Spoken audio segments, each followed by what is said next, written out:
저는 오늘 사랑하면 이길 수 있다라는 제목으로 하나님 말씀 증거하겠습니다. 우리는 지난주에 청년 다니엘이 이 바벨론 제국의 모든 지혜자들을 압도하는 그러한 지혜와 총명을 어떻게 얻게 되었는지 말씀을 나누었어요. 우리 나이로 20살 정도밖에 되지 않았던 다니엘은 인생의 중요한 지점에서 아주 의미 있는 결단을 합니다. 어떠한 결단을 했을까요? 왕이 하사하는 음식과 포도주를 먹지 않겠다라는 결단을 하게 됩니다. 이것은 단순하게 음식을 먹고 음식을 먹지 않고의 문제가 아니었어요. 오직 하나님의 말씀만을 순종하겠다라는 결단이었고 사람을 의지하지 않겠다라는 결단이었습니다. 그리고 세상에 절하지 않고 오직 하나님만 섬기겠다라는 그러한 결단이었어요.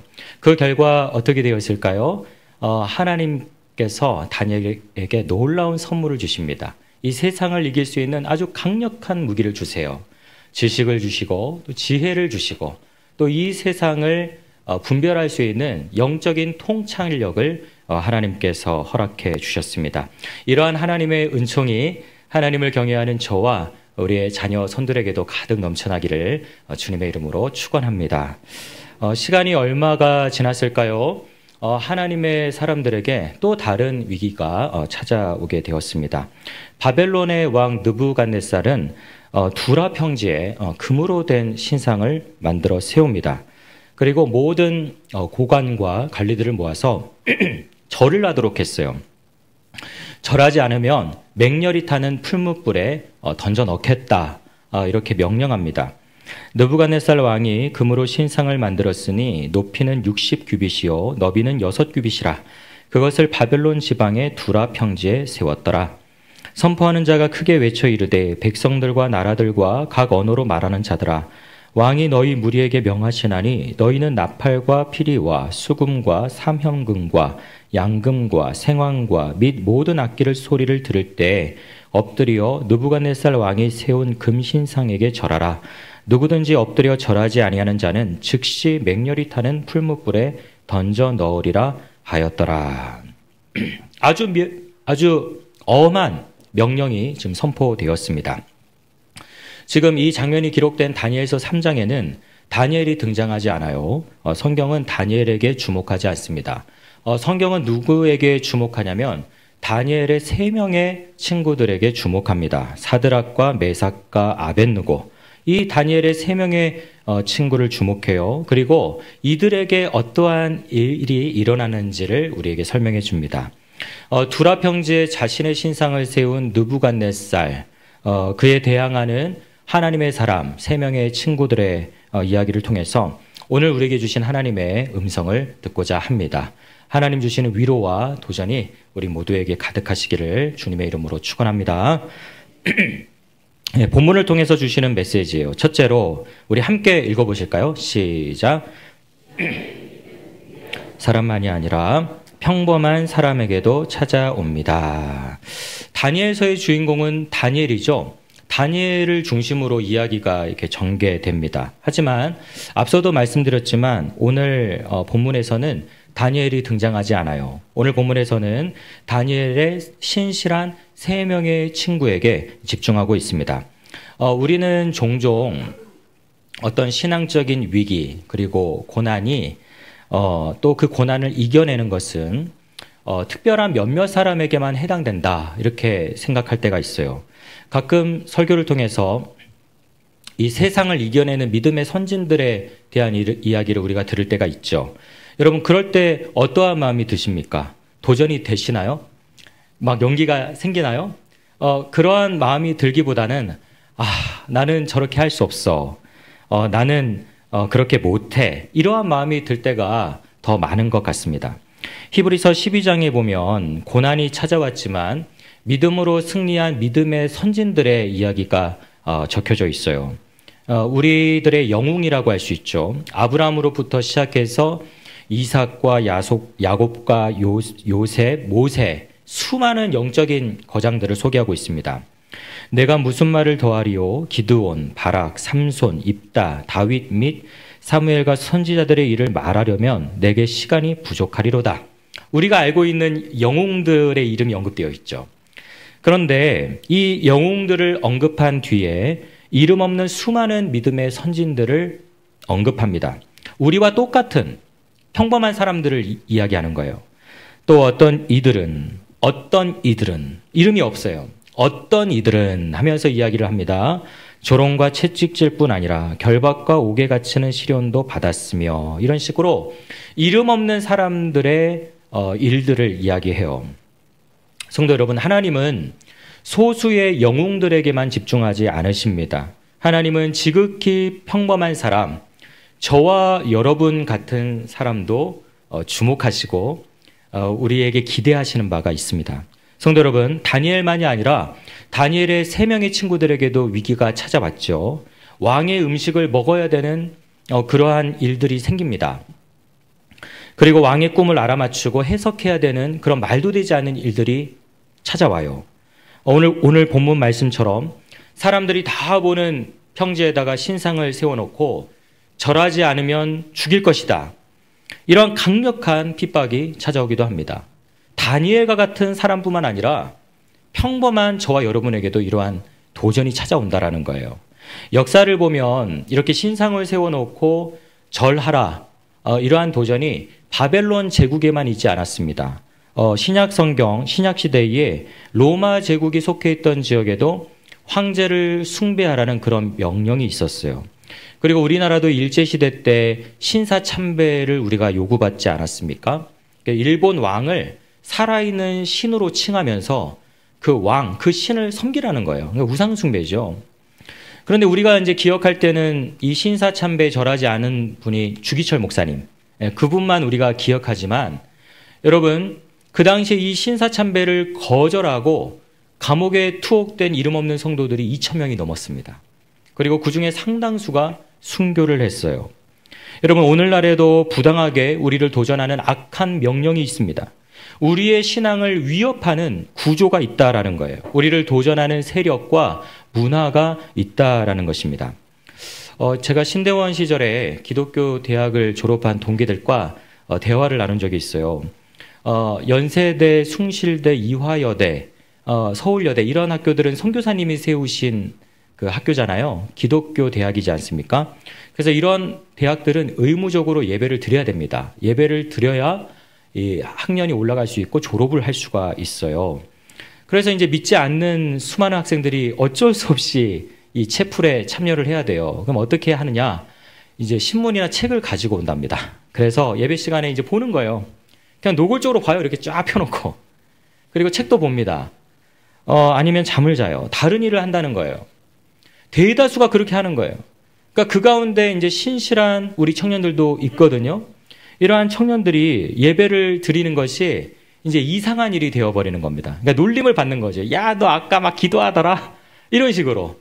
그러니까 교회에서는 열심히 예배 드리는데 정작 기독교 학교인 자신의 학교에 가서는 기도하기도 어렵고 찬양하기도 어렵고 말씀에 집중해 듣는 것도 어려운 그런 이상한 상황이 벌어졌다라는 것이죠. 여러분, 믿지 않는 이 학생들을 학교가 이끌어가고 또 신실한 우리 청년들이 이끌어가야 되는데 오히려 절대 다수인 그 학생들에게 오히려 휩싸여 보이는 그런 이제 문제가 생긴다라는 것입니다. 여러분, 기독교 대학도 이러할지인데 우리가 살아가는 세상은 어떠하겠습니까? 그렇기 때문에 우리가 이제 길거리에서 전도하고 때로는 길거리에서 찬양하는 것이 참 귀한 거예요. 이 세상에 휩쓸리지 아니하고 이 세상 한가운데서 담대하게 주의 이름을 찬양하는 것이죠. 지난주에 몽골에 다녀왔습니다. 이 몽골 울란바토르 도심이 잘 보이는 꼭대기에 선교사님이 인도해 주시더라고요. 그래서 이곳에서 기도했으면 이렇게 말씀을 하셔요. 어떻게 해요? 순종을 해야지. 그래서 우리 청년들과 쫙 나란히 서가지고 그 도시를 바라보면서 기도했습니다. 이 도시가 하나님의 나라가 되기를 간절히 원합니다. 아마 우리 청년들 중에 좀 부담스러운 청년들도 있었을 거예요. 여러분, 귀합니다. 그 선포를 통해서 분명히 하나님은 역사하시지만 그 선포의 유익은 먼저 나에게 있는 것이죠. 이 세상 가운데 내가 휩쓸리지 않겠다. 담대하게 복음을 전하고 하나님을 찬송하면서 내 신앙이 더욱더 굳건해지는 것입니다. 얼마 전 뉴스를 봤더니 자녀를 위해서 시험지를 훔친 어머니에 대한 소식이 뜨더라고요. 한밤중에 학교에 2명의 여성이 침입을 했습니다. 40대 여성과 30대 전직 교사였어요. 학교 시설을 관리하는 분도 이것을 묵인했습니다. 이들은 비밀번호를 알고 있었고 지문 인식도 됐어요. 그런데 그날따라 이 공교롭게 시스템이 오작동을 일으킨 거예요. 그래서 경보가 울린 거예요. 평상시 같으면 넘어가는데 한밤중에 이제 와보니까 이제 2명이 침입했던 것이죠. 지금 딸은 고등학교 3학년인데 지난 2년 동안 시험지를 훔쳤답니다. 그래서 2년 동안 전교 1등을 했대요. 여러분, 이것이 세상의 질서고 세상의 문화예요. 결과면 좋으면 다 좋다.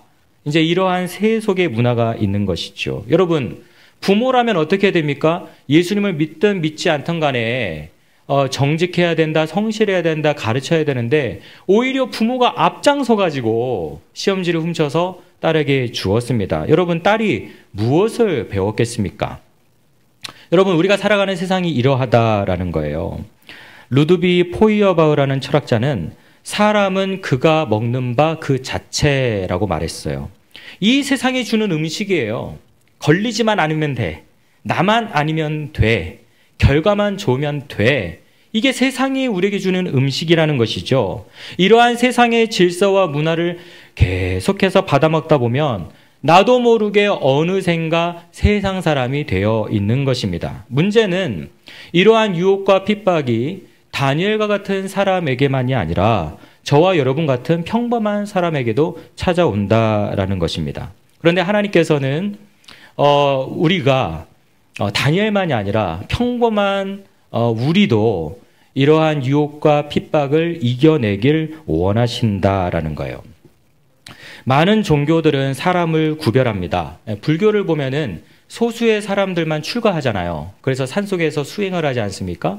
천주교를 봐도 그래요. 소수의 사람들만 결혼을 하지 않고 사제가 되지요.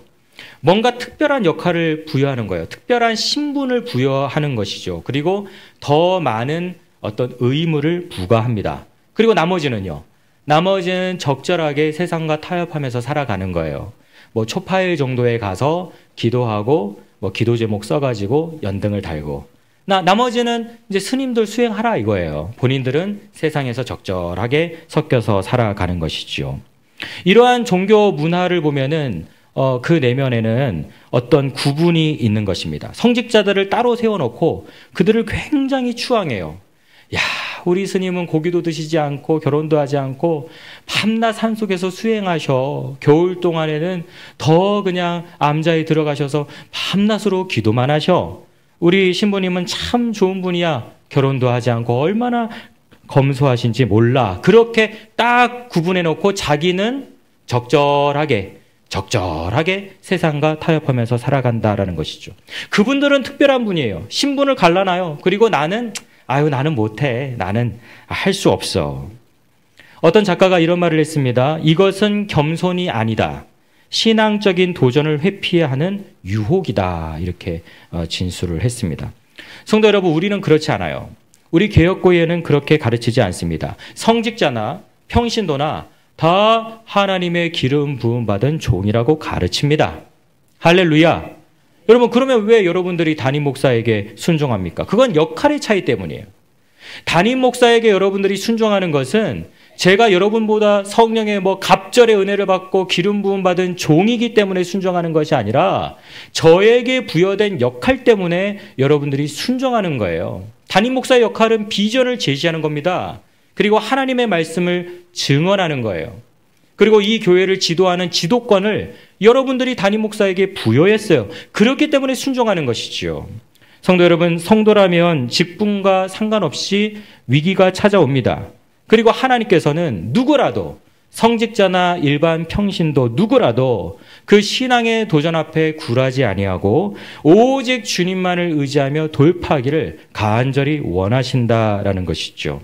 사랑하는 성도 여러분, 이 자리에 있는 우리 모두가 다니엘의 3명의 친구들처럼 우리 가운데 찾아오는 그런 일상의 위기, 신앙의 도전을 잘 돌파하시기를 주님의 이름으로 축원합니다.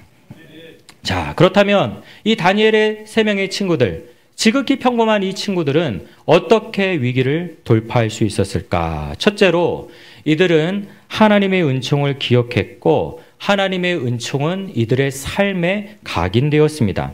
여러분, 다니엘의 세 친구들에게 어떤 일들이 있었죠? 우리가 보면은 다니엘에게 이 3명의 친구들이 좀 가려져 있었지만 다니엘의 결단과 실천에 이 친구들이 함께 했습니다. 다니엘서 1장 8절에 보면은 다니엘이 뜻을 정해요. 그리고 결단해요. 그리고 환관장에게 왕이 하사하는 음식을 먹지 않겠다. 이렇게 말씀을 드리는데 그 말을 잘 들어보시기 바랍니다.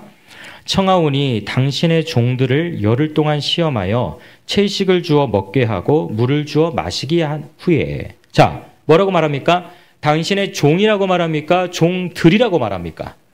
종들이에요. 다니엘만 결단하고 실천하려고 한 것이 아니라 다니엘과 이 3명의 친구들이 한 마음으로 결단하고 이 모든 뜻을 담아서 다니엘이 대표로 가서 말했다라는 것이죠. 다니엘만이 아니라 이 3명의 친구도 자신의 목을 내놓았다라는 것입니다. 하나님의 말씀만을 붙잡겠다. 사람을 의지하지 않겠다. 세상에 절하지 않겠다. 이러한 결단과 실천이 다니엘뿐만 아니라 다니엘의 3명의 친구들에게도 있었다라는 것입니다. 성도 여러분, 두 부류의 사람이 있습니다. 첫 번째는 이 다니엘과 3명의 친구들처럼 은총의 한 사이클을 완성하는 성도가 있어요. 고난이 찾아와요. 그럼 어떻게 하죠? 하나님을 의지하죠. 그럼 하나님께서 찾아오셔서 응답해 주십니다. 그런데 그것으로 끝나는 것이 아니에요. 이 사건이 그의 삶의 깊은 은혜의 흔적, 은총의 흔적을 남기게 되는 것이죠. 그래서 이 일을 통해서 한 단계 성숙되어지는 성도들이 있는 것입니다. 반면에 이러한 성도가 있어요. 고난을 찾아옵니다. 하나님을 의지해요. 여러분, 그리고 하나님께서 해결해 주십니다. 여기까지는 똑같아요. 하지만 아무런 교훈도 받지 못하는 것입니다. 문제가 해결되면은 언제 그랬냐는 듯 본래의 모습으로 돌아가 버리는 것입니다. 여러분, 느부갓네살 왕을 보시기 바랍니다. 지금 다니엘을 통해서 영적인 감화를 받았어요. 큰 충격을 받았어요. 이 느부갓네살 왕이 얼마나 큰 충격을 받았던지 이 청년 다니엘 앞에 이 제국의 왕이 엎드려 절합니다. 다니엘에게 절한 것이 아니라 다니엘 배후에 있는 하나님께 절한 것이죠. 그리고 하나님을 찬양해요. 그런데 이러한 느부갓네살의 이 감격과 감사는 얼마 가지 않아요. 그 감격에 차던 그 모습은 금세 식어져 버립니다. 제 신학교 선배의 부모님이 기도원을 운영하셨어요. 동기가 기도원에 갔습니다. 예배 드릴 때 은혜를 많이 받았어요. 얼마나 큰 은혜를 받았는지 막 가슴이 뜨거워지는 거예요. 여러분, 그런 경험 있으시죠? 은혜를 많이 받으면 이 가슴이 뜨거워집니다. 지금 저도 아주 뜨겁습니다. 아주 뜨거워요. 네, 아주 감격에 찼어요. 그런데 얼마나 그 하나님의 은혜가 강하게 임했던지 예배가 끝나지 않아도 막 이 그 뜨거움이 식어지지가 않는 거예요. 그래서 이 신학교 동기에게 가서 말한 거예요. 야, 누구야? 나 지금 너무너무 뜨겁다. 너무너무 뜨겁다. 그랬더니 그때 그 선배가 말없이 냉장고를 열고 시원한 우유를 꺼내다가 쫙 붓고, 자, 이거 마셔. 쭉 내려갈 거야. 우유를 한 잔 마셨더니 그 뜨거움이 쫙 내려가다라는 거예요. 자, 여러분, 말씀을 듣습니다. 감격이 일어나요. 뜨거워요. 결단합니다. 하지만 딱 교회 문을 나서면서 어떻게 됩니까? 그 뜨거움과 감사와 감격 결단은 식어지는 경우들이 얼마나 많은지 모릅니다.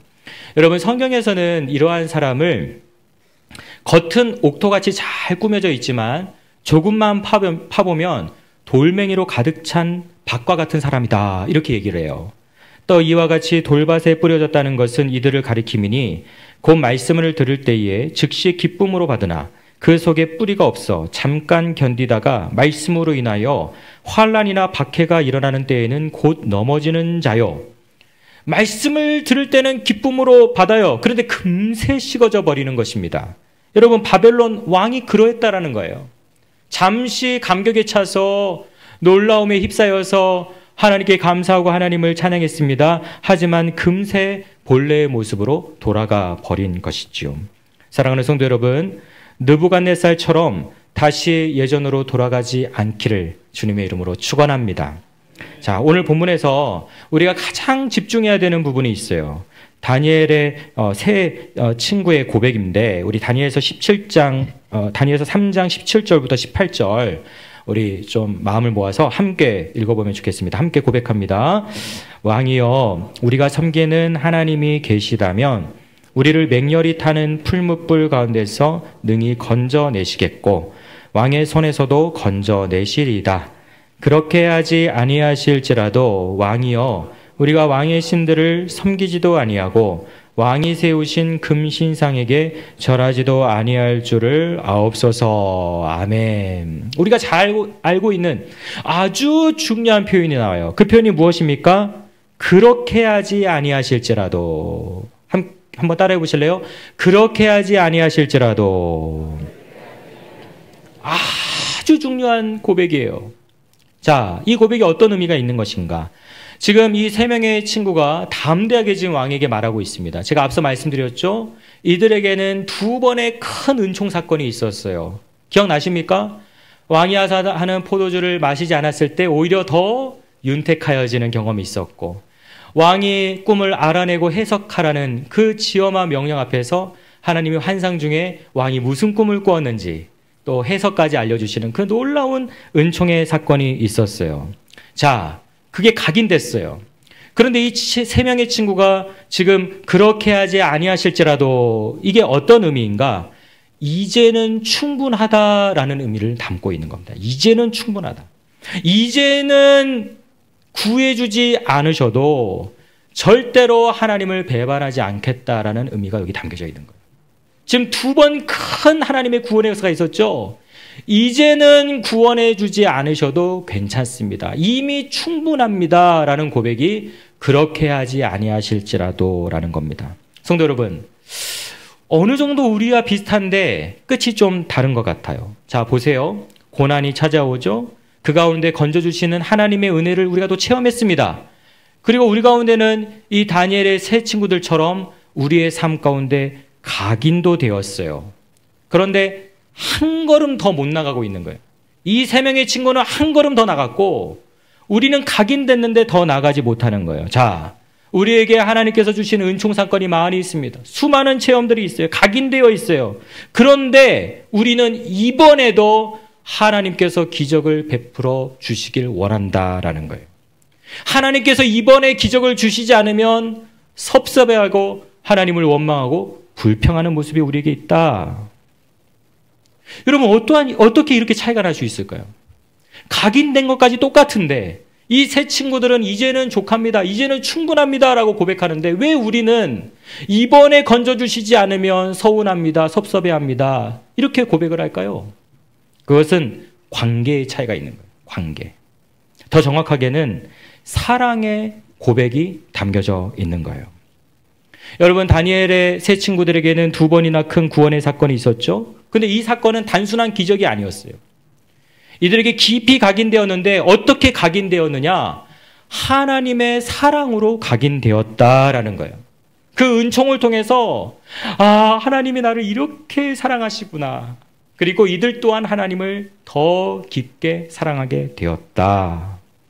여러분, 사랑하면요 모든 것이 좋아 보입니다. 모든 것이 이해되어져요. 하지만 사랑하지 못하면 모든 것이 안 좋아 보입니다. 이해되어지지 않습니다. 이해하고 싶지도 않아요.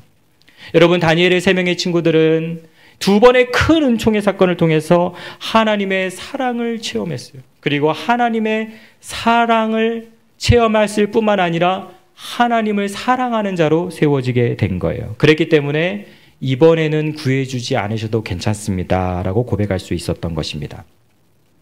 여러분, 우리가 다른 사람과 대화할 때 기분이 나쁜 경우가 있어요. 자신의 본심을 감추고 어떤 의중을 떠보려고 대화할 때 우리가 알아채죠. 기분이 안 좋습니다. 아니면 돌려까기라고 아시나요? 돌려까기? 뭔가 지적하고 혼내고 싶은데 그것을 돌려 말하는 거예요. 돌려서. 참 좋지 않은 대화 태도죠. 여러분, 그렇게 되면요, 그 사람하고 대화할 때마다 그 사람은 정말로 이제는 진심으로 말하는데도 의심하게 됩니다. 이게 무슨 저희가 있는 거지? 뭐 나를 돌려가게 하고 있는 건가? 여러분, 이러한 생각이 드는 이유는 그 사람의 이전에 행한 태도도 있지만요, 더 중요한 본질은 둘 사이에 사랑이 없기 때문이에요. 신뢰가 없기 때문이에요. 저 사람이 나를 사랑하고 내가 그 사람을 사랑하잖아요. 그러면 다 이해가 되어지는 것입니다. 저는 저의 아내가 무슨 말을 저에게 하더라도 기분이 나쁘지 않습니다. 왜냐하면 직접적으로 말하기 때문이에요. 네, 뭐 숨은 의도 이런 거 없어요. 쏘아 붙이거나 비아냥거리지 않습니다. 있는 그대로 말해요. 그런데 명철하고 슬기롭게 말합니다. 제가 기분이 좋을 때 내가 이런 말 해도 괜찮아 하면서 직접 얘기합니다. 정확하게. 저의 부족함에 대해서 이야기할 때도 있죠. 왜 기분이 나쁘지 않을까요? 여러분, 태도도 있지만 더 깊은 이유가 있어요. 아내가 저를 사랑하는 것을 제가 알기 때문에. 비웃음인가요? 여러분, 아내가 나를 향해서 하는 모든 말은요, 나를 위하는 말이에요. 내가 잘 되기를 바라는 마음이에요. 그것에 대한 확신이 제 안에 있습니다. 그렇기 때문에 제가 기분이 나쁠 수가 없지요. 성도 여러분, 지금 3명의 친구는 하나님이 자기들을 사랑한다는 것을 분명히 알고 있었습니다. 확신하고 있었습니다. 그랬기 때문에 이 환난에서 설사 하나님이 구해주지 않더라도 괜찮습니다. 다 하나님의 뜻이 있겠지요. 이렇게 고백하고 있는 것입니다. 성도 여러분, 우리에게 하나님께서 얼마나 많은 은총을 베풀어 주셨습니까? 그런데 우리는 오늘 우리에게 도전하는 질병과 관계와 여러 문제 앞에서 힘들어하고 원망하고 불평하고 하나님께 섭섭해하고 있지 않습니까? 그 근본 원인은요, 사랑이 없기 때문이에요. 내가 하나님을 사랑하지 못하고 하나님이 나를 얼마나 사랑하시는지에 대한 확신이 약하기 때문이에요. 하나님께서 나를 사랑하신다, 이게 내 안에 가득 차 있으면 여러분, 우리에게 두려울 것이 무엇이겠습니까? 여러분, 우리 안에 하나님께서 나를 사랑하신다, 이 사랑이 가득 채워지기를 주님의 이름으로 축원합니다. 여러분, 사랑은요, 자라라는 거예요. 사랑은 훈련되는 거예요.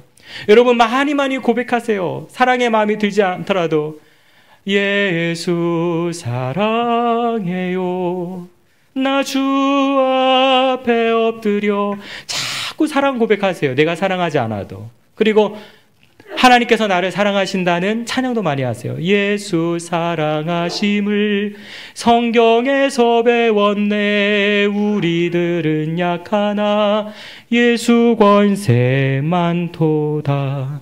주님 사랑해요, 사랑해요, 사랑해요, 주님 사랑해요. 아멘. 계속 이렇게 고백하면요, 내 안에 어느샌가 주님을 향한 사랑으로 가득 채워지는 거예요. 그러면 우리의 이해되어지지 않는 문제와 아픔과 어려움도요, 이해가 되어져요. 하나님이 나를 살아가는데 어려우니 좋은 것 주실까? 반드시 하나님께서 응답해 주실 거야. 이 고비를 넘어가게 하실 거야. 할렐루야. 여러분, 이러한 하나님을 사랑하는 마음과 또 우리를 향한 하나님의 사랑이 우리 안에 가득 채워지기를 주님의 이름으로 축원합니다. 본문을 통해서 주시는 메시지 마지막이에요. 예수님은 고난의 현장 한가운데서 우리와 함께 하십니다. 결국에 다니엘의 3명의 친구들 어떻게 됐어요? 풀무불에 던져졌죠. 얼마나 뜨거웠던지 이 3 친구들을 집어넣는 군인들이 불태워져서 죽임을 당할 정도로 그렇게 뜨거웠습니다. 그런데 놀라운 장면이 펼쳐집니다. 다니엘서 3장 24절 25절 함께 읽어보시겠습니다. 시작. 그때에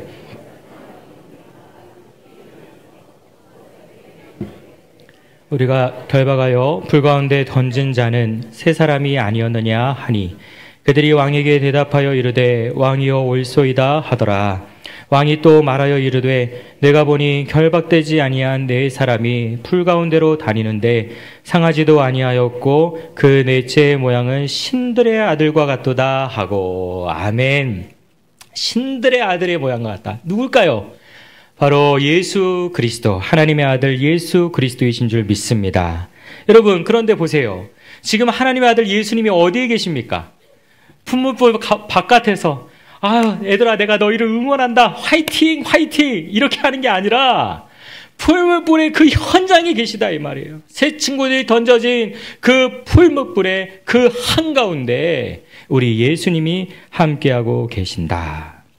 1919년 4월 18일 경기도의 제임리교회에서 엄청난 참극이 벌어졌어요. 비극이 일어났어요. 일제 만행으로 인해서 이 예배당 안에 성도들을 다 몰아넣고 문을 잠그고 불을 질러버린 겁니다. 그래서 이 성도들이 다 불태워 죽임을 당했어요. 그런데 목격자이자 생존자가 한 분이 있었어요.